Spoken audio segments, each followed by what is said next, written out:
नमस्ते दोस्तों, कैसे हैं आप सब। आज हम आप लोगों के लिए लेकर आए हैं संविधान सभा का एक क्लास, जो पॉलिटी का एक चैप्टर है। इसके बारे में आज हम लोग थोड़ा सा पढ़ाई करेंगे। 2 लाइन रामधारी सिंह दिनकर का जो हम विद्यार्थियों पे ज़्यादा लागू होता है। वसुधा का नेता कौन हुआ, भूखंड विजेता कौन हुआ, अतुलित यश क्रेता कौन हुआ, नवधर्म प्रणेता कौन हुआ। इसके जवाब में बोलते हैं, जिसने न कभी आराम किया, विघ्नों में रहकर काम किया। तो विद्यार्थियों, आप सभी ऐसा ना करें कि एक दिन पढ़ाई करें और बाकी फिर 2 दिन छुट्टी मना लें। पढ़ाई में रेगुलरिटी बनाए रखें। एक छोटा सा तैयारी है, किसी भी जो क्लरिकल ग्रेड दरोगा हो गया, कांस्टेबल हो गया, या रेलवे की तैयारी हो गई, बीपीएससी टीचर की अभी जो बहाली है उसकी तैयारी हो गई, इसके लिए 6 महीना की तैयारी पर्याप्त माना जाता है। तो अभी भी बिहार बीपीएससी टीचर का जो एग्जाम का डेट है उसके लिए अभी भी 1 महीना का समय है, और बाकी अभी दरोगा का नोटिफिकेशन तो आया नहीं है।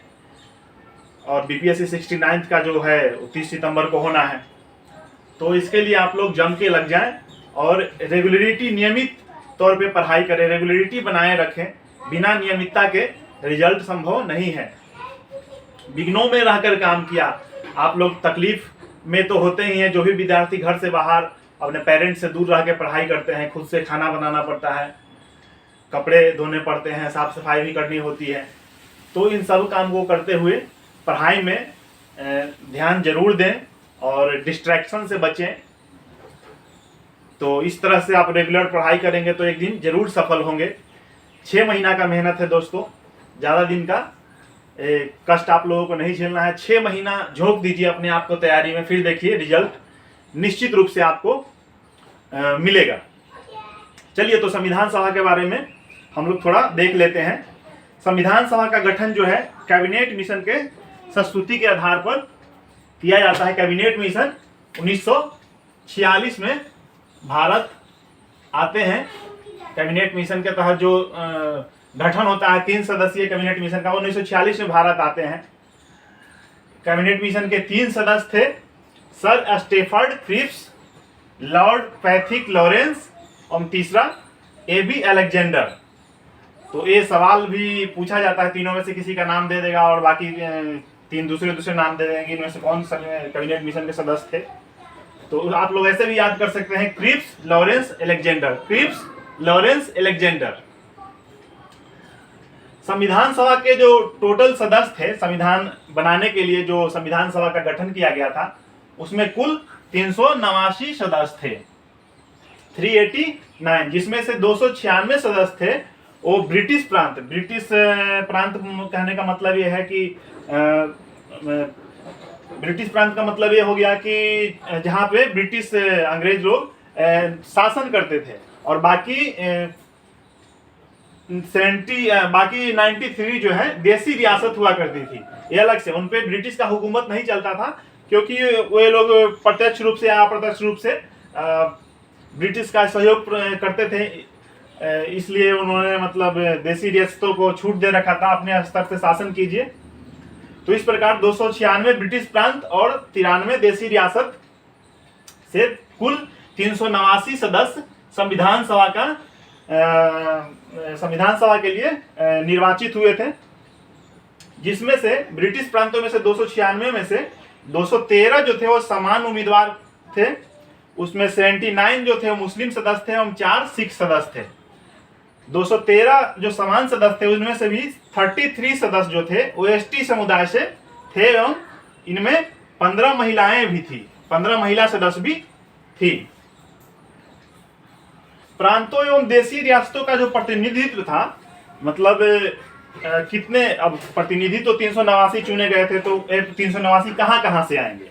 तो 389 जो है एक जनसंख्या के आधार पर किया गया था कि प्रति 10 लाख जनसंख्या के आधार, प्रति 10 लाख जनसंख्या पर एक प्रतिनिधि, प्रति 10 लाख जनसंख्या पर एक प्रतिनिधि संविधान सभा में आएंगे। संविधान सभा की रचना हेतु जो प्रथम विचार आया था कि हमारे देश में एक संविधान होना चाहिए, इसके लिए संविधान सभा गठन होना चाहिए, वो सर्वप्रथम 1924 में जो है स्वराज पार्टी द्वारा दिया गया था। स्वराज पार्टी का गठन कब हुआ था? सन 1923 में स्वराज पार्टी का गठन हुआ था। कौन थे गठनकर्ता? ये काफी परीक्षाओं में सवाल पूछा जाता है। स्वराज पार्टी का गठन कब हुआ था? तो स्वराज पार्टी का गठन 1923 में हुआ था। और इसके जो गठन करने वाले कौन थे? तो मोतीलाल नेहरू और चित्तरंजन दास थे। संविधान सभा की प्रथम बैठक कब होती है? ये सवाल बहुत इंपॉर्टेंट है। संविधान सभा की प्रथम बैठक कब होती है? बहुत सारे परीक्षाओं में ये सब जो भी मैं पढ़ा रहा हूं, इसमें सभी सवाल VVI हैं, ये परीक्षाओं में पूछे जाते हैं। तो संविधान सभा की प्रथम बैठक जो है कब होती है? 9 दिसंबर 1946 को होती है। 9 दिसंबर 1946 को संविधान सभा की प्रथम बैठक होती है, जिसमें अध्यक्ष चुने जाते हैं। उस संविधान सभा के सबसे बुजुर्ग सदस्य थे श्री सच्चिदानंद सिन्हा। श्री सच्चिदानंद सिन्हा जो संविधान सभा के सबसे बुजुर्ग सदस्य थे, उनको अध्यक्ष चुना जाता है उस बैठक के लिए, जो अस्थायी तौर पे थे। अस्थायी अध्यक्ष नहीं थे, ये अस्थायी अध्यक्ष थे। दूसरी बैठक जो है संविधान सभा की होती है 11 दिसंबर 1946 को। प्रथम बैठक 9 दिसंबर 1946 एवं दूसरी बैठक 11 दिसंबर 1946। और 11 दिसंबर 1946 वाली जो बैठक है, उसी बैठक में डॉक्टर राजेंद्र प्रसाद को अस्थायी अध्यक्ष के रूप में चुन लिया जाता है। इस बैठक में दोस्तों मुस्लिम लीग ने भाग नहीं लिया था। मुस्लिम लीग ने इस बैठक का बहिष्कार किया एवं उन्होंने मांग किया कि पाकिस्तान के लिए अलग से संविधान सभा का गठन हो और अलग से संविधान बने। और देसी रियासतों में जो हैदराबाद रियासत था, हैदराबाद रियासत द्वारा भी इस संविधान सभा का बहिष्कार किया गया। वो भाग नहीं लिए थे हैदराबाद रियासत। उसके बाद 13 दिसंबर 1946 को जवाहरलाल नेहरू, जो बाद में अपने देश के प्रथम प्रधानमंत्री बने और लंबे समय तक लगभग 16 वर्षों कुछ महीनों तक ये प्रधानमंत्री रहते हैं। सबसे लंबे समय तक जो कार्यकाल रहता है प्रधानमंत्री का, वो जवाहरलाल नेहरू का ही रहता है।